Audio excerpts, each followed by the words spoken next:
رب العالمین الصلاۃ والسلام علی سید المرسلین صلی اللہ علیہ وسلم والدین صدر جلسہ معزز حاضرین جلسہ عزیز طلباء و طالبات السلام علیکم ورحمۃ اللہ وبرکاتہ۔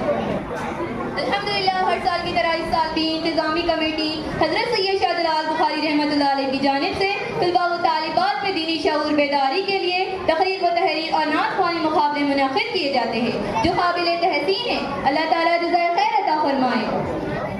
عظیم المرتب مجاہدین و ملت علماء ملت اسلامیہ فرماتے ہیں وہ جو نہ تھے تو کچھ نہ تھا، وہ جو نہ تھے تو کچھ نہ تھا، وہ جو نہ ہو تو کچھ نہ ہو، وہ جان ہے جہان کی، جان ہے تو جہان ہے۔ معزز سامعین و سامعات، آج میں جس پاکیزہ عنوان پر لب کشائی کرنے جا رہی ہوں وہ ہے تخلیق کائنات کا منشا رسول اللہ صلی اللہ علیہ وسلم ہے۔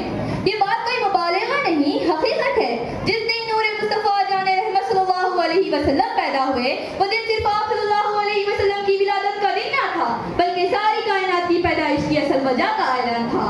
اللہ تعالیٰ نے حضرت آدم علیہ السلام سے فرمایا اگر میں محمد صلی اللہ علیہ وسلم کو پیدا نہ کرتا تو میں تجھے بھی پیدا نہ کرتا۔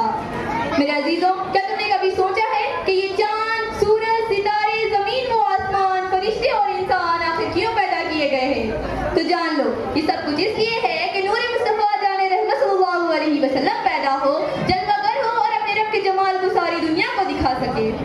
مصطفیٰ ذات یکتا آپ ہے، مصطفیٰ ذات یکتا آپ ہے، یک نے جس کو یک بنایا وہ آپ ہے۔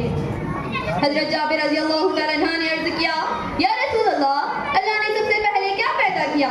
فرمایا اللہ نے سب سے پہلے میرے نور کو پیدا کیا۔ تو سوچو جب نور مصطفیٰ صلی اللہ علیہ وسلم کی سب سے پہلے ہے تو باقی ساری کائنات اس نور کی روشنی سے ہے۔ جی ہاں، مصطفیٰ صلی اللہ علیہ وسلم نہ ہوتے تو نہ زمین ہوتی، نہ آسمان، نہ خوشبو ہوتی، نہ گلاب، نہ فرشتے، نہ انسان، کچھ بھی نہ ہوتا۔ یہی وجہ ہے کہ اللہ تعالیٰ نے فرمایا وَمَا أَرْسَلْنَكَ إِلَّا رَحْمَةً لِلْعَالَمِينَ، ترجمہ اور اے میرے محبوب میں نے آپ کو تمام جہانوں کے لیے رحمت بنا کر بھیجا ہے۔ میرے ساتھیوں، تم مسکراتے ہو، پڑھتے ہو، آگے بڑھنے کی کوشش کرتے ہو، لیکن کامیابی تبھی ملتی ہے جب راستہ واضح ہو اور رہبر سچا ہو۔ تو جان لو یہ ساری کائنات بھی ایک مدرسہ ہے اور اس کے سب سے عظیم استاد، سب سے سچا رہبر صلی اللہ علیہ وسلم ہے۔ وہی نبی جن کی آمد پر زمانہ مسکرا اٹھا، زمین چمک اٹھی، آسمان بول اٹھا اور رحمت برسنے لگی۔ جب وہ زمین پر تشریف لائے تو کعبے کے بت جھک گئے، کسرا کا محل ہل گیا اور آگ کے پجاریوں کا آتش کدا بجھ گیا اور انسانیت کو آزادی کی سانس نصیب ہوئی۔ بت شکن آیا یہ کہہ کر کہ سر کے بل بت گر پڑے، جھوم کر کہتا تھا کعبہ الصلاۃ والسلام۔ محترم سامعین، جب ساری کائنات کی تخلیق کا راز مصطفیٰ صلی اللہ علیہ وسلم کی ذات ہے تو کیا ہم پر لازم نہیں کہ ہم ان سے محبت کریں، ان کی سنتوں کو اپنائیں، ان کے اخلاق کو اپنی زندگی میں لے آئے۔ محبت صرف نعرے سے نہیں، ان کی اطاعت سے، ان کی سنت پر چلنے سے، نماز، حیا، صدقہ، خدمت خلق، علم اور ادب سے ہوتی ہے۔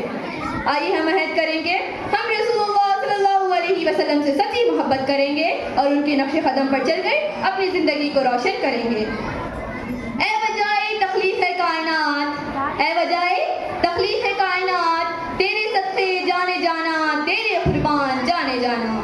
آخر میں صدر و انتظامی کمیٹی حضرت سید شاہ جلال بخاری رحمۃ اللہ علیہ کی ممنون و مشکور ہو کے مجھے لب کشائی کا موقع دیا گیا۔ جزاک اللہ۔